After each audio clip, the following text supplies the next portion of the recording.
दोस्तों, हमारे मन में हमेशा एक प्रश्न अवश्य रहता है कि क्या हमें दूसरों से सुख मिलता है या दूसरे केवल हमें दुख देने के लिए होते हैं। आजकल के इस जीवन में हमने अपने जीवन की बागडोर दूसरों के हाथों में सौंप दी है, इसलिए हम खुद से नहीं कर पाते। अगर आप अपने जीवन पर ध्यान देंगे तब आप ये भी समझ पाएंगे कि आपके आसपास रहने वाले लोग आपके जीवन को चला रहे हैं। आपको खुश होना है, दुखी होना है, ये सब दूसरों पर निर्भर करता है। आप इस बात का अंदाजा केवल इस सोच से लगा सकते हैं कि आप हमेशा दूसरों के बारे में सोचते रहते हैं। जितना आप दूसरों के बारे में सोचते हैं उतना तो आप खुद के बारे में भी कभी नहीं सोचते।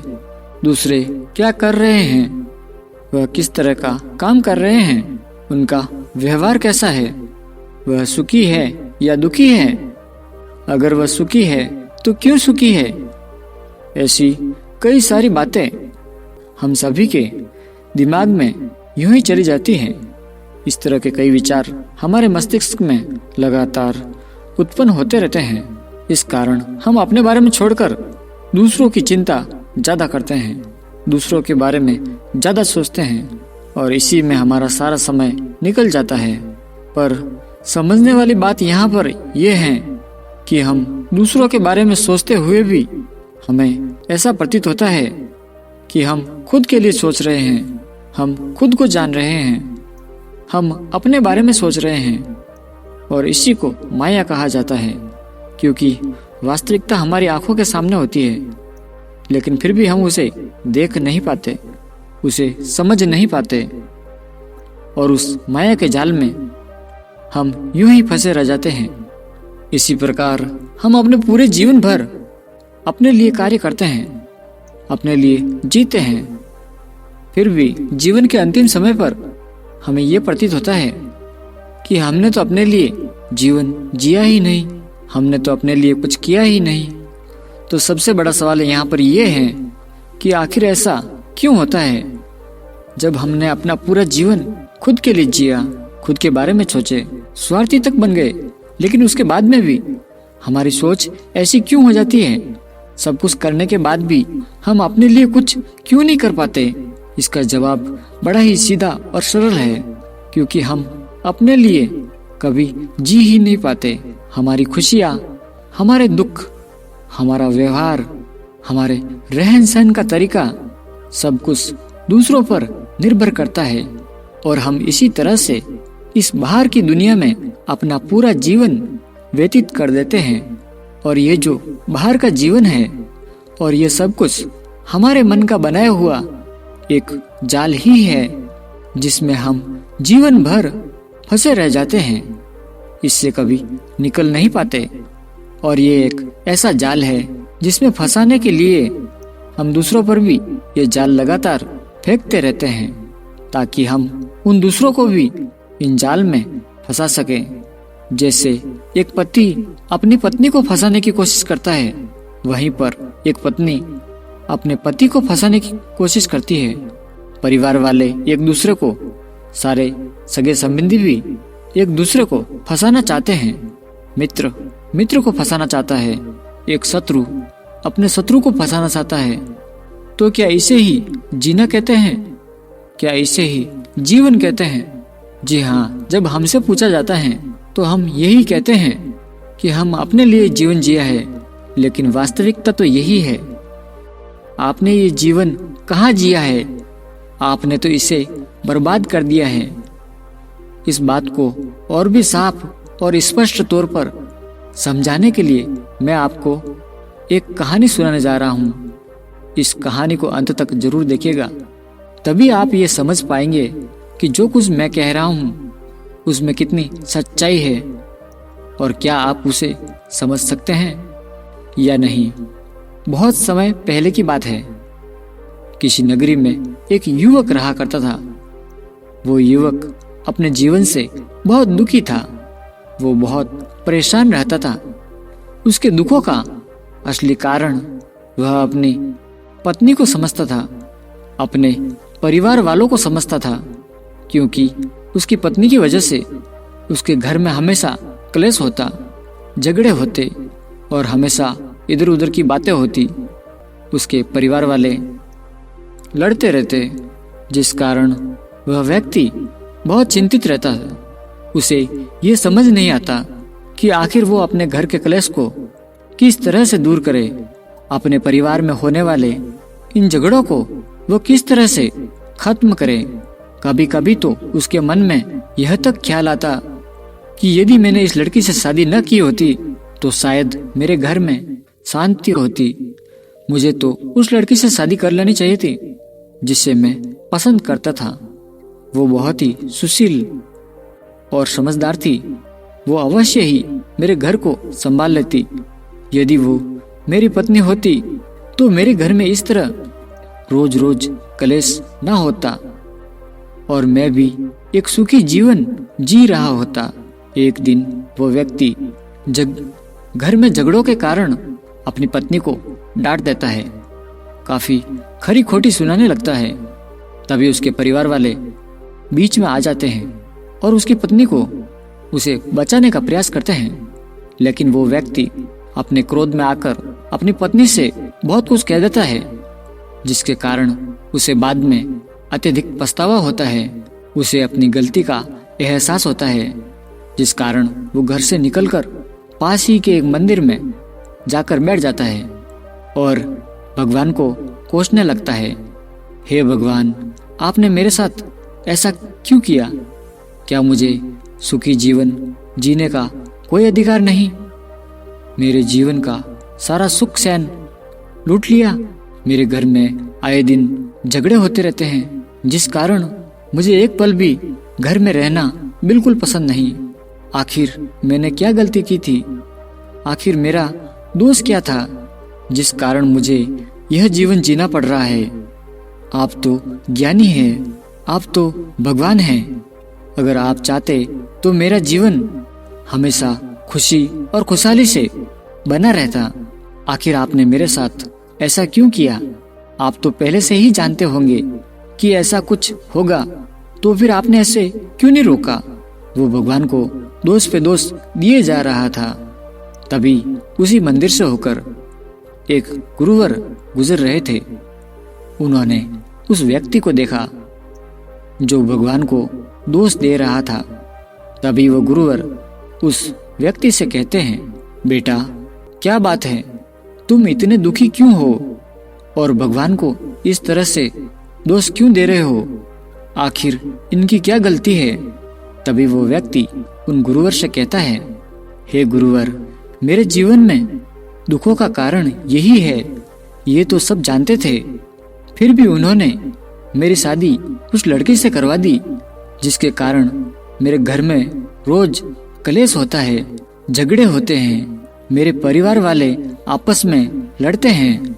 आखिर मेरे जीवन में इतना दुख क्यों है? तभी वह गुरुवर उस व्यक्ति से कहते हैं, बेटा, तुम्हें क्या लगता है? तुम्हें क्या लगता है तुम्हारे जीवन में दुखों का कारण कौन है? गुरु के इस सवाल का जवाब देते हुए वो व्यक्ति उन गुरुवर से कहता है, हे गुरुवर, मेरे जीवन का सबसे बड़ा दुख मेरी पत्नी है, जिससे मेरी शादी हुई है, जिसके कारण मेरे घर में हर रोज कलेश होता है, झगड़े होते हैं। यदि मैंने उससे शादी ना की होती, यदि मैंने उससे शादी की होती जिसे मैं प्रेम करता था, जिसे मैं पसंद करता था, तो मेरा जीवन सुखमय होता, खुशहाल बना रहता। वो बहुत ही समझदार थी, वो सब कुछ संभाल लेती। तभी वह गुरुवर उस व्यक्ति से कहते हैं, बेटा, जिसकी बात तुम कर रहे हो, जिसे तुम पसंद करते थे, क्या उसकी शादी हो चुकी है? तभी वो व्यक्ति गुरुवर के इस सवाल का जवाब देते हुए कहता है, हाँ गुरुवर, अब उसकी शादी हो चुकी है और उसके 2 छोटे बच्चे भी हैं। तभी वो गुरुवर उस व्यक्ति से कहते हैं, बेटा, तो तुम मेरा एक काम करो, तुम आज ही उसके घर पर जाओ और ये पता करो कि क्या शादी के बाद उसका पति सुखी है। उस व्यक्ति ने उन गुरुवर की बात मान ली। वह तुरंत ही उस लड़की के पास पहुंचा और उसके पति से भी मिला। उसने देखा कि उसके घर में भी यही हाल था। हर रोज झगड़े होते थे, कलेश होता था, यहाँ तक कि उसके पति की हालत तो मुझसे भी बदतर होती जा रही थी। वह इतना देखकर तुरंत ही वापस आया और उसने उन गुरुवर से कहा, हे गुरुवर, उस लड़की के पति की हालत तो मुझसे भी बेकार है। उसने तो अपने घर में तांडव मचा रखा है। एक पल के लिए भी कोई शांति नहीं, हर पल केवल झगड़े, क्लेश।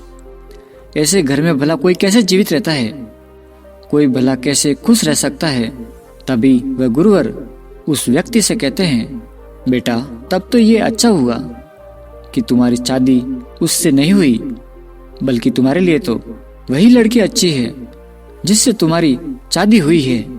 तभी वह व्यक्ति उन गुरुवर से कहता है, नहीं नहीं गुरुदेव, मेरी जो पत्नी है वो भी कम नहीं है। उसके कारण घर में हमेशा तनाव बना रहता है, दुख का माहौल रहता है, कोई किसी से खुश नहीं। आप तो मुझे कोई बस ऐसा उपाय बता दीजिए जिससे मेरे जीवन सुखों से भर जाए, मेरे जीवन में और कोई दुख ना हो।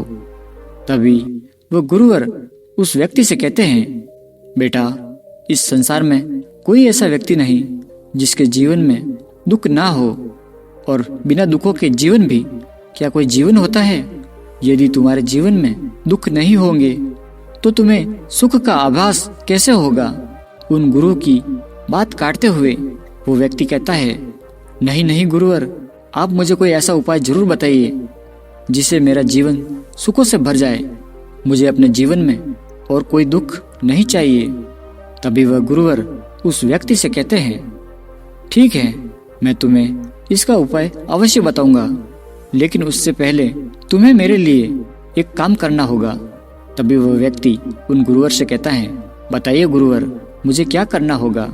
जो भी आप कहेंगे वो करने के लिए तैयार हूँ।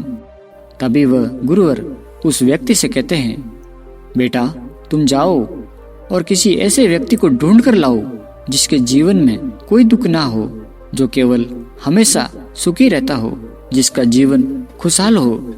यदि तुम ऐसे व्यक्ति को ढूंढ लाने में सफल हुए तो तुम्हें वह उपाय अवश्य बताऊंगा।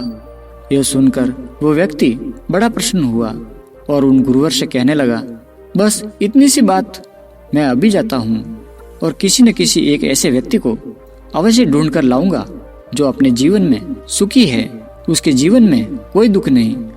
वो व्यक्ति इतना कहकर वहां से चला गया। वह एक ऐसे व्यक्ति की तलाश कर रहा था जिसके जीवन में कोई दुख ना हो, जो हमेशा खुश रहता हो, जिसका जीवन खुशहाली से भरा हो। ढूंढते ढूंढते काफी समय बीत गया। रात का समय हो चुका था। उसने हर छोटे से लेकर बड़े व्यक्ति की तलाश की, लेकिन उसे अब तक कोई भी ऐसा व्यक्ति नहीं मिला था जिसके जीवन में केवल सुख हो, जिसका जीवन खुशहाली से भरा हो। काफी देर तक तलाश करने के बाद वो काफी थक चुका था, जिस कारण उसने सोचा कि आज मैं घर वापस चलता हूँ। कल फिर मैं इसी तलाश पर निकलूंगा और कोई न कोई ऐसा व्यक्ति मुझे अवश्य मिल जाएगा जिसका जीवन सुखों से भरा होगा, जो अपना जीवन खुशहाली से जी रहा होगा।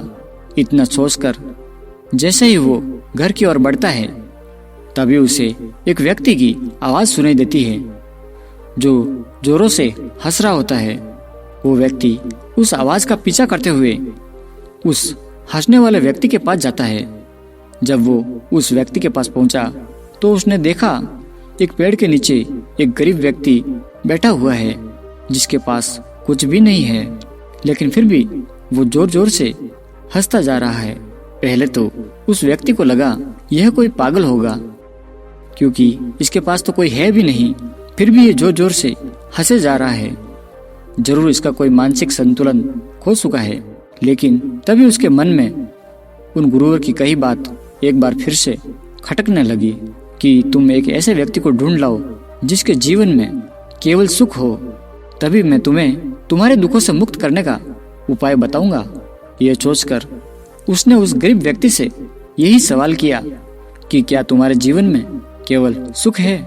इसका जवाब देते हुए वह गरीब व्यक्ति कहता है, हाँ, मेरे जीवन में केवल सुख है। यह बात सुनते ही जोर से उछल पड़ा। उसकी खुशी का कोई ठिकाना नहीं था। उसने ये सोच लिया था कि मैंने उस व्यक्ति की तलाश कर ली जिसके जीवन में केवल सुख है, जो हमेशा खुश रहता है। उस व्यक्ति ने उस गरीब व्यक्ति से कहा, बस अब तुम्हें मेरे साथ चलना होगा, मेरे गुरु के पास। उन्हें तुम्हें बताना होगा कि तुम्हारा जीवन कितना आनंदमय है, तुम अपने जीवन को कितने खुशहाली में बिता रहे हो, तुम्हारे जीवन में केवल सुख ही सुख है। इतना कहकर वो व्यक्ति उस गरीब व्यक्ति को लेकर अपने उन गुरुवर के पास पहुंचा।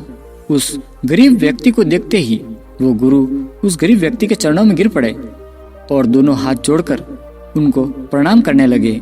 वो व्यक्ति ये सब देखकर बड़ा ही आश्चर्यचकित रह गया कि आखिर ये सब क्या हो रहा है।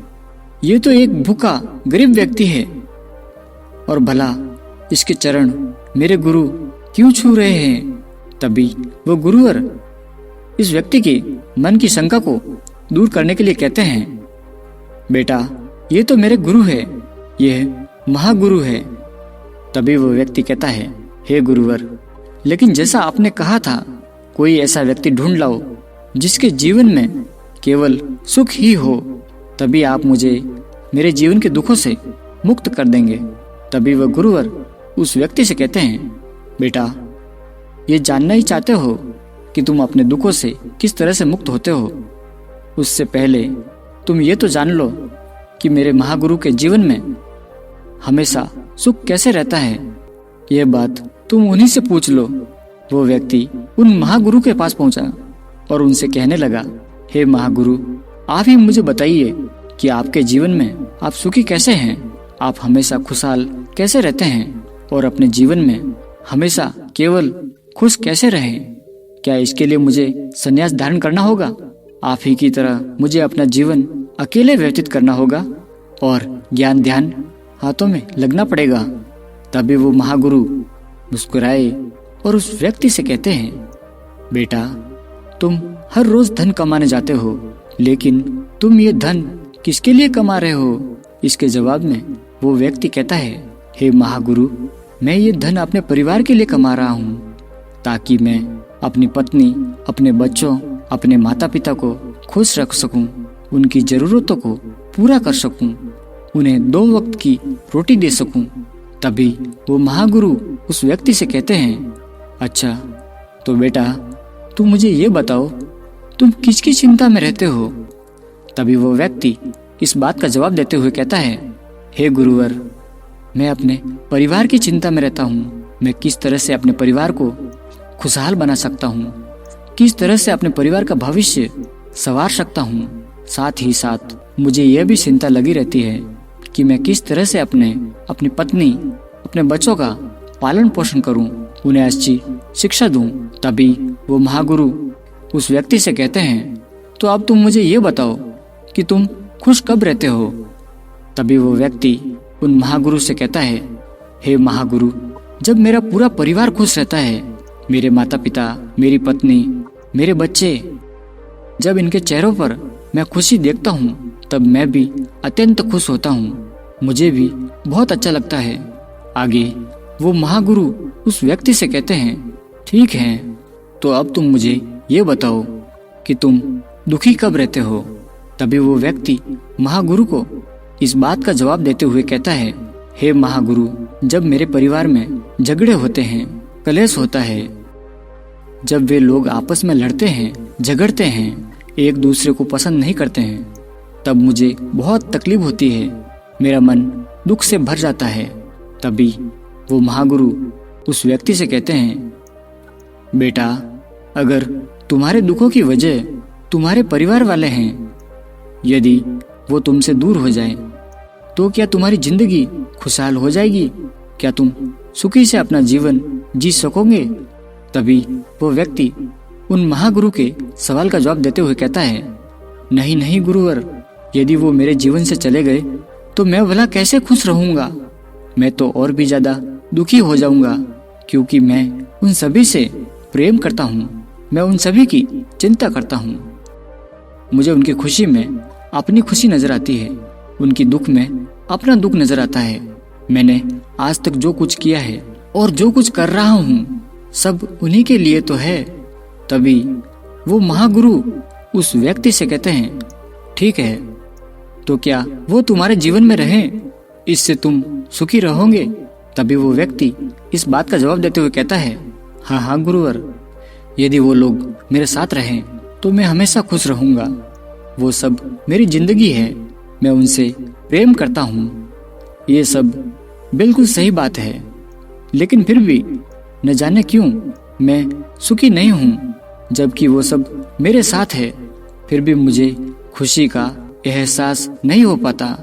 तभी वह गुरुवर उस व्यक्ति से कहते हैं, बेटा, वो सब तो तुम्हारे साथ ही है, तो फिर तुम दुखी क्यों रहते हो? तुम्हें तो खुश रहना चाहिए।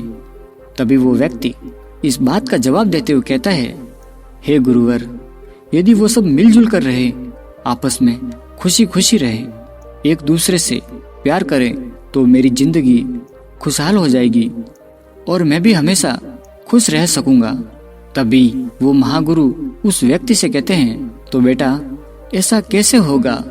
इस सवाल के जवाब में वो व्यक्ति उन महागुरु से कहता है, हे महागुरु, ऐसा कब हो पाएगा जब वे सभी मेरी बात मानेंगे, मेरी बात सुनेंगे, समझेंगे। यह बात सुनकर वो महागुरु जोर से हंस पड़े और उस व्यक्ति से कहते हैं, जरा देखो तो अपने आप को, तुम धन भी दूसरों के लिए कमा रहे हो, तुम्हें चिंता भी दूसरों की है। दूसरे सुखी हो तब तुम सुखी हो, दूसरे दुखी है तब तुम दुखी हो। तुम्हारा सुख दुख प्रेम नाराजगी सब कुछ तो दूसरों पर ही निर्भर करता है। जिन्हें तुम चाहते हो, जिन्हें तुम प्रेम करते हो, जो तुम्हारे पास रहे तब भी तुम दुखी हो, जो तुमसे दूर चले जाए तब भी तुम दुखी हो, और तो और तुम ये तक तो चाहते हो कि वे सब तुम्हारी बात माने। लेकिन बेटा, कि जिस तरह से तुम ये सोच रहे हो कि वो तुम्हारी बात माने, वह भी तो यही चाहते हैं कि तुम उनकी बात मानो। और जब हर कोई यही चाहता है कि एक दूसरे उसकी बात मानने लगे, तो जीवन में भला सुख कहाँ रह जाता है? तुम्हारा सारा जीवन केवल दूसरों पर निर्भर है। तुम अपने जीवन को किस तरह से जियोगे, तुम्हारे जीवन में किस तरह का भाव उत्पन्न होगा, ये सब भी दूसरे ही तय कर रहे हैं। वह चाहे तो तुम्हें खुश कर सकते हैं और चाहे तो तुम्हें दुखी कर सकते हैं, लेकिन यह तो तुमने दूसरों के लिए जीवन जिया है, अपने लिए तुमने क्या किया? उन महागुरु की यह बात सुनकर वह व्यक्ति सोच में पड़ गया। काफी देर सोच विचार करने के बाद जब उसे कुछ समझ नहीं आया, तब वह उन महागुरु के चरणों में गिर पड़ा और उनसे कहने लगा, हे महागुरु, आप ही मुझे कोई राह बताइए, मुझे तो कुछ भी समझ ही नहीं आ रहा। आप सही कहते हैं, मेरा पूरा जीवन दूसरों पर निर्भर हो गया है। मैंने अपने लिए आज तक कुछ किया ही नहीं, मैंने अपने लिए अपने जीवन को जिया ही नहीं और ना ही अपने लिए आगे जी रहा हूँ। अभी तक तो मेरे मन में बस यही विचार था कि मैं जो कुछ भी कर रहा हूँ, जो कुछ मैं आगे करने वाला हूँ, वो सब मेरे लिए है, पर ऐसा बिल्कुल नहीं है। मैं तो सब दूसरों के लिए ही करता जा रहा हूँ। पर हे महागुरु, वो भी तो मेरा परिवार है, वो तो मेरा संसार है। तो क्या मुझे अपने परिवार को छोड़ देना चाहिए? क्या मुझे अपने उस संसार को छोड़ देना चाहिए? क्या मैं भी आपकी तरह सन्यासी बन जाऊं? तभी मैं अपने जीवन को जी सकूंगा। क्या आप मुझसे यही चाहते हैं? उस व्यक्ति की यह बात सुनकर वह महागुरु एक बार फिर से जोर से हंस पड़े और कहने लगे, नहीं बेटा, मैं तुमसे यह बिल्कुल नहीं चाहता। मैं तो बस तुमसे इतना चाहता हूँ कि तुम मेरी बात को अच्छी तरह से समझो।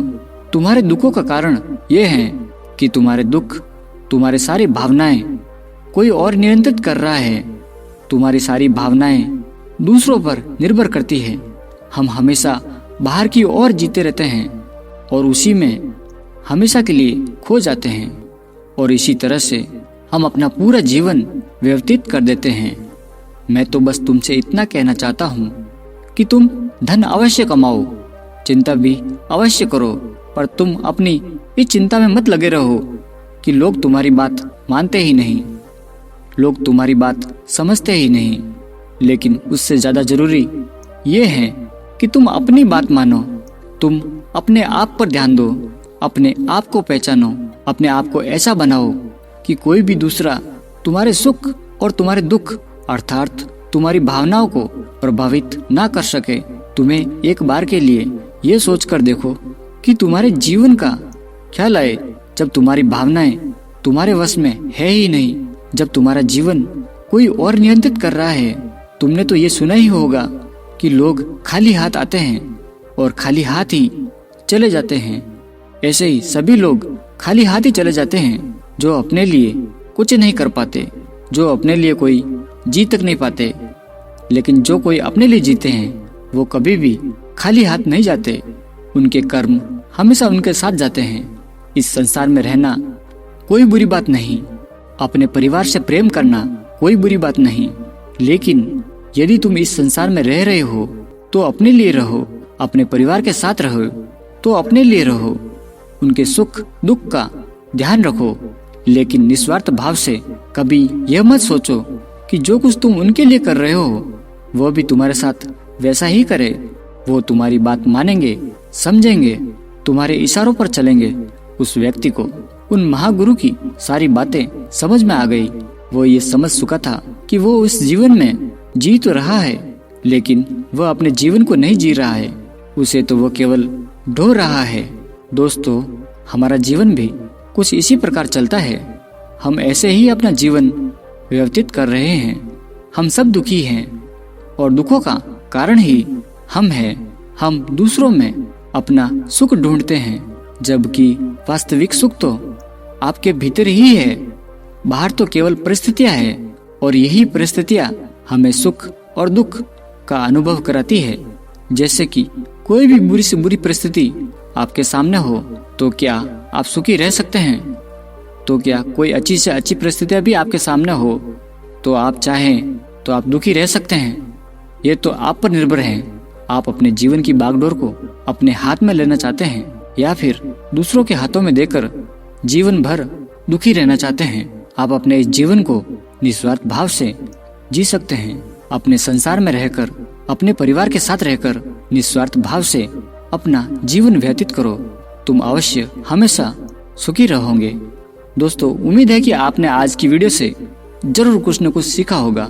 तो आज की इस वीडियो को लाइक, अपने दोस्तों के साथ शेयर करना ना भूलें और हमें ऐसे ही सपोर्ट करने के लिए चैनल को सब्सक्राइब और घंटी बटन को जरूर दबा दें। चलिए मिलते हैं ऐसी एक और वीडियो में। तब तक के लिए अपना ख्याल रखें। धन्यवाद।